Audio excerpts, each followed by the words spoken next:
So this is the second video of the regular body of the Chapter 6 Defining Functions chapter.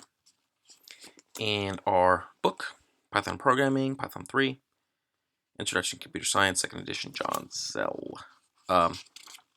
So we're on page 173.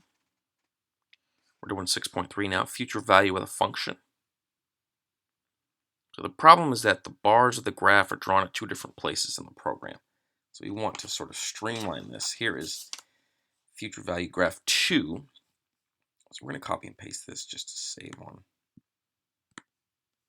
time. Copy it. Paste it. Oh, paste it. And then now this is going to be future value underscore graph 3.py.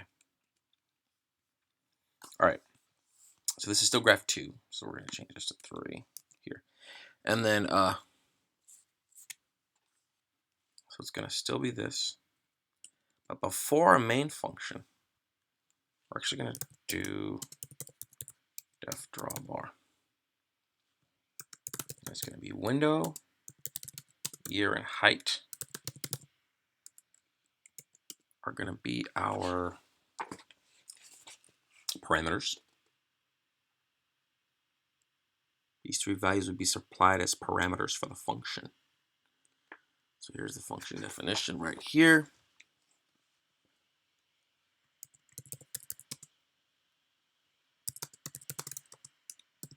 So draw bar and window.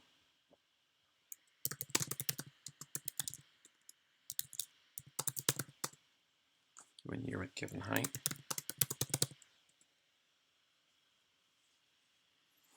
All right, so let's. So bar gets rectangle point.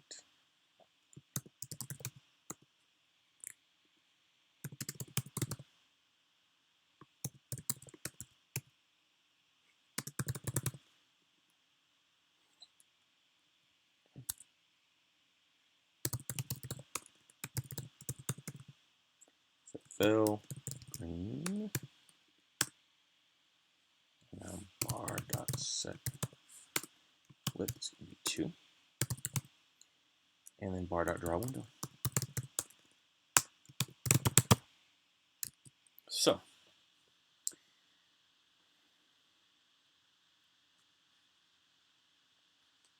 now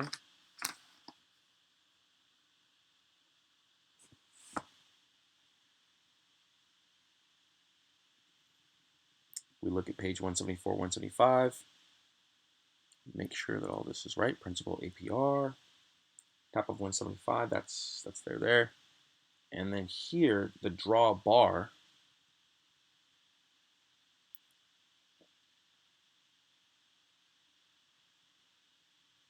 So this draw bar for original principal, we now change this. Now we're going to actually call draw bar. Right? So now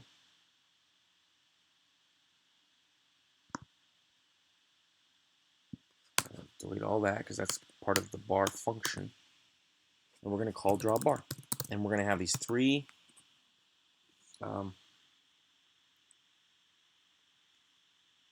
parameters.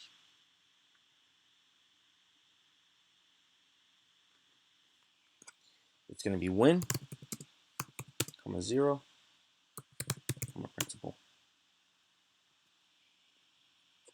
So we're going to call it there, right? And then we're going to have this loop right afterwards. So year and range, 11, principal, but we don't need the bar. We need all this, right? Why? Because we're going to do draw bar again. Same exact thing. So draw bar, we're going to call that function again. It's going to be win here. Principal.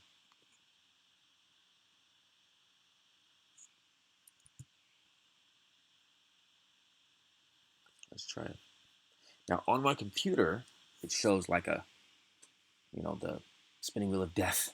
I got a pretty decent computer. It shouldn't be doing that, but maybe it's because the program's running and all that stuff. But the output is just a regular cursor, so it's pretty awesome. These programmers, they thought of everything. So that's kind of cool for you guys. You want to look at the spinning wheel of death. But yeah, I mean it's usually fine. But I mean just with the last time I ran fute_val_graph2, it just kept having that spinning wheel. Okay, so but I think it's because the program was still running. So maybe that's just what happens. It's just thinking. And all right, so here we go. So now we've got this function up here above our main function. We've got our main function. We call our main function. We don't call it this. Nothing is outputted on the screen. So we've got to, we've got to call it. And obviously, this nothing happens here unless we call drawBar.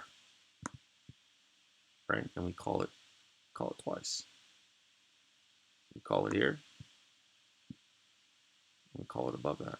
Call it. I thought we called it twice. I feel like we called it twice. Oh yeah, we did. Right here. And this is part of the loop. So it's going to, for every year in the range 1 through 11, it's going 1, 2, 1 through 10, right? And it's going to draw this bar. So that's, yeah, all right, so let's run. It's a little cleaner. It's refactored. So let's do this. 509. Okay, now, this, there it is. Investment growth chart.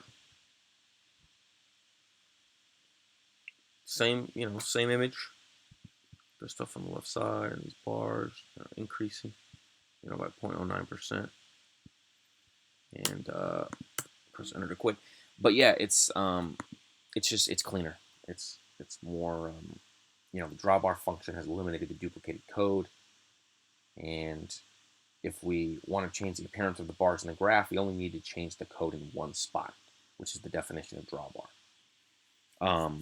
And Professor Zelle goes on to say that, don't worry if you don't understand every detail of this example. You still have some things to learn about functions. It's just pretty early in the function game. So next time we'll do 6.4, functions and parameters, the exciting details.